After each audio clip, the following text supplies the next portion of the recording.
इसमें क्या बताया था मैंने पहला? फास्फोरस। फास्फोरस बताया था ना। फास्फोरस कहाँ से पाया जाता है? कहाँ से पाया जाएगा?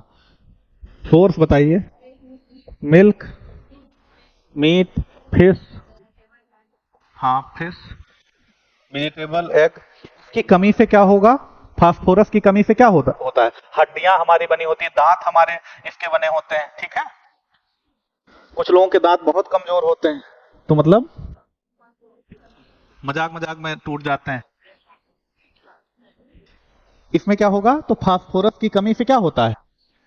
बोन्स और दांत, टीथ जो होते हैं वो क्या हो जाते हैं? कमजोर हो जाते हैं। और हाँ, बॉडी वीकनेस रहेगी और कई सारे सिम्टम होते हैं। दूसरा मैंने क्या बताया था? कैल्शियम। कैल्शियम कहाँ से मिलेगा? तो मिल्क। मिल्क में लगभग सभी मिनरल पाए जाएंगे। और मीट में ये भी मिलेगा। क्या? हाँ, एग में। एग और मिल्क में लगभग सभी मिनरल पाए जाते हैं, ठीक है। उसकी कमी से क्या होगा? अब हम कहते हैं ना, कैल्शियम और फास्फोरस की कमी, मतलब हड्डियां और दांत इन्हीं के बने होते हैं, ठीक है। तो क्या होगा? हड्डियां और दांत क्या होंगे? इसमें भी कमजोर होंगे। इसमें एक रोग होता है, ऑस्टियोपोरेसिया। ऑस्टियोपोरेसिया में क्या होगा? जो बोन होता है, जो हड्डियां होती हैं, उनकी डेंसिटी क्या होती है? उनका घनत्व तो कम होता है, जिससे हड्डियां कमजोर होती हैं, ठीक है। हड्डियां और बोन्स क्या होते हैं? कमजोर होते हैं। हड्डियां और बोन्स कमजोर होने का क्या मतलब हुआ?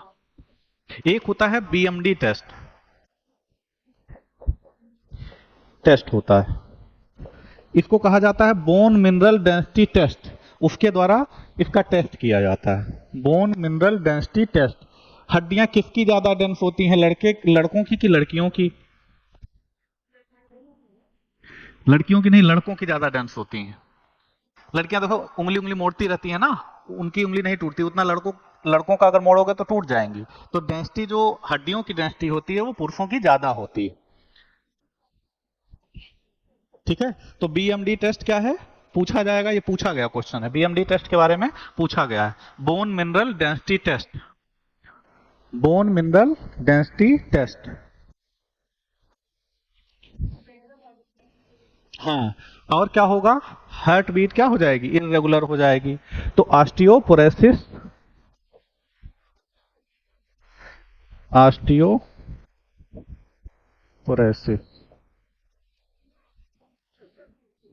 ब्लड क्लॉटिंग में क्या होता है? ये जो कैल्शियम होता है ना, ये कैटालिस्ट के रूप में काम करता है। ब्लड क्लॉटिंग में कैटालिस्ट के रूप में काम करता है। ये प्रोटीन सिंथेसिस में भी हेल्प करता है। हमारी बॉडी में प्रोटीन का जो संश्लेषण होता है, उसमें भी ये हेल्प करता है। तो किस में हेल्प करेगा? एक ब्लड क्लॉटिंग में, ब्लड क्लॉटिंग में, प्रोटीन सिंथेसिस में।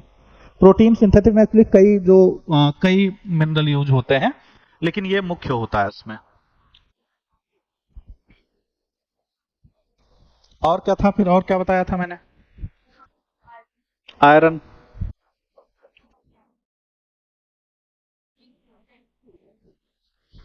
आयरन की कमी से क्या होगा? एनीमिया हो जाता है ना। एनीमिया हो जाता है। आयरन और क्या करता है? पहली बात, सोर्स क्या है? तो सोर्स हमने क्या देखा था? पालक, स्पिनाच। और किसी ने गुड़ बताया था कल, बहुत अच्छा एग्जाम्पल था इसका, ठीक है। और क्या?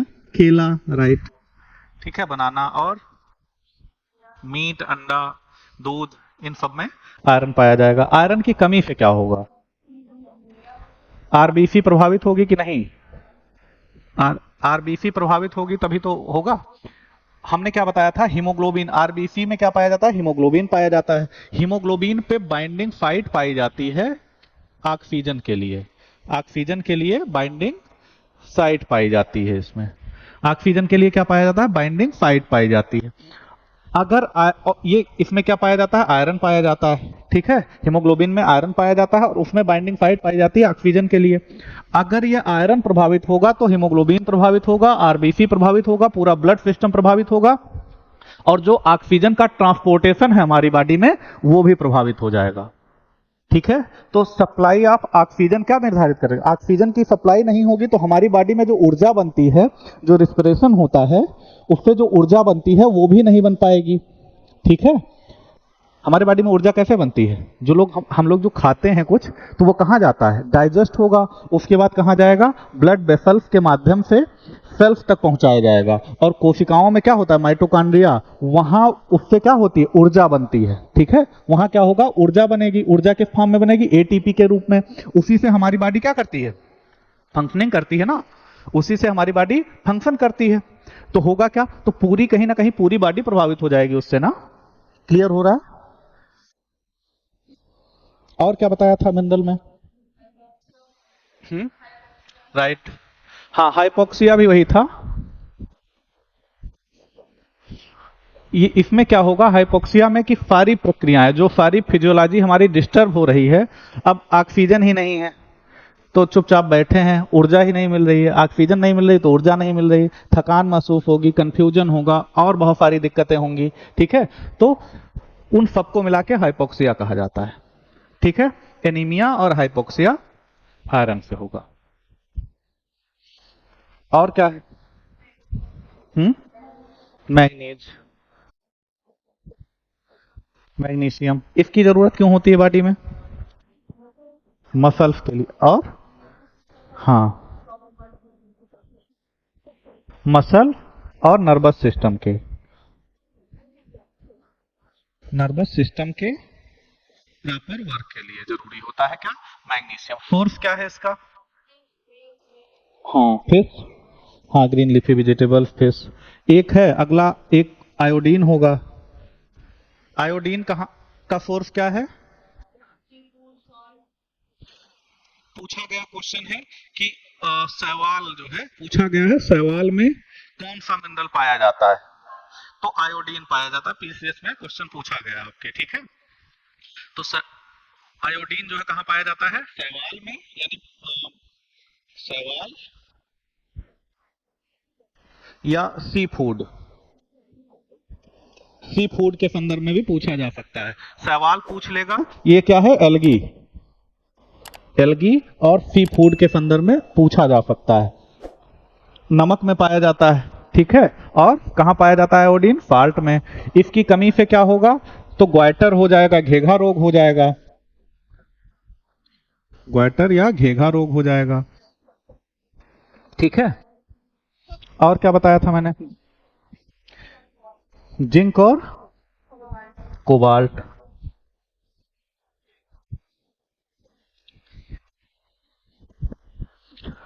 दो बार बताने के बाद अगर नहीं याद हो रहा फिर दिक्कत है, ये जान लेना।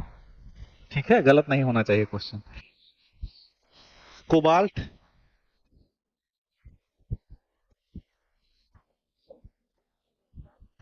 कोबाल्ट क्या है, ये कहाँ मदद करता है, ये भी प्रोटीन सिंथेसिस में मदद करता है। कोबाल्ट की कमी से क्या होगा, हाँ एनीमिया होगा। ठीक है, एनीमिया होगा। ये और कहां पाया जाता है, विटामिन B12 में, बताया था ना, विटामिन B12 में। ठीक है, ये कहां पाया जाएगा, विटामिन B12 में। इसका पूरा नाम क्या है विटामिन B12 का, साइनो कोबालामाइन। ठीक है, साइनो कोबालामाइन में विटामिन B12 पाया जाएगा। उसमें क्या होता है, पूछा गया है किस विटामिन में कोबाल्ट पाया जाता है, तो कौन, विटामिन B12, या B12 नहीं देगा तो साइनो कोबालामाइन लिख देगा, याद रहेगा ना। और क्या बताया, फोटो उसमें प्रोटीन सिंथेसिस में, प्रोटीन सिंथेसिस में मदद करता है। प्रोटीन के हमारी बॉडी में क्या होता है, प्रोटीन संश्लेषण में मदद करता है। हमारी बॉडी में 10 प्रोटीन किससे मिलकर बना होता है, अमीनो एसिड। अमीनो एसिड, कई सारी अमीनो एसिड मिलकर क्या बनाती हैं, प्रोटीन बनाती है ना। तो हमारी बॉडी में 10 अमीनो एसिड ऐसे होते हैं जो एसेंशियल होते हैं और 10 नॉन एसेंशियल होते हैं। मतलब नॉन एसेंशियल का क्या मतलब हुआ, जो एसेंशियल होंगे उनको बाहर से फूड के द्वारा हमें जरूरत होगी, और जो 10 ऐसे अमीनो एसिड होंगे जो क्या होगा, हमारी बॉडी में मतलब पाए जाते हैं, और 10 बाहर से जरूरत होती है। ठीक है, यही 20 टाइप के फंक्शनल अमीनो एसिड होते हैं। 20 टाइप के फंक्शनल अमीनो एसिड होते हैं जो किस में मदद करते हैं? प्रोटीन सिंथेसिस में। ठीक है, यहां तक क्लियर हुआ?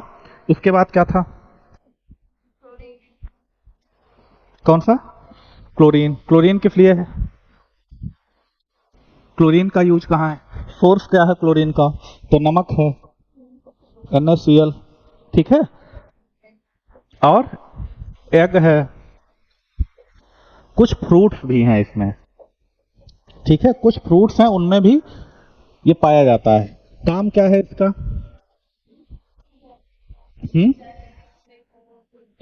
हाँ, एंजाइमेटिक वर्क के लिए यूज होता है, एंजाइमेटिक वर्क के लिए। एंजाइम की क्रियाविधि, एंजाइम क्या होते हैं? ये उत्प्रेरक का काम करते हैं, बायो कैटालिस्ट होते हैं ये ना। रेट ऑफ रिएक्शन को ये क्या करते हैं? बढ़ा देते हैं। रेट ऑफ रिएक्शन को क्या करते हैं? ये बढ़ा देते हैं। जैसे मान लो ए और बी कोई पदार्थ है, सी बनना है, तो हो सकता है वैसे 10 घंटे में बने, और कोई कैटालिस्ट हो या कोई कैटालिस्ट या एंजाइम हो तो उसको 10 मिनट में बना दे। तो कैटालिस्ट क्या करते हैं? रेट ऑफ रिएक्शन को बढ़ा देते हैं, ठीक है। और क्या है इसमें अगला?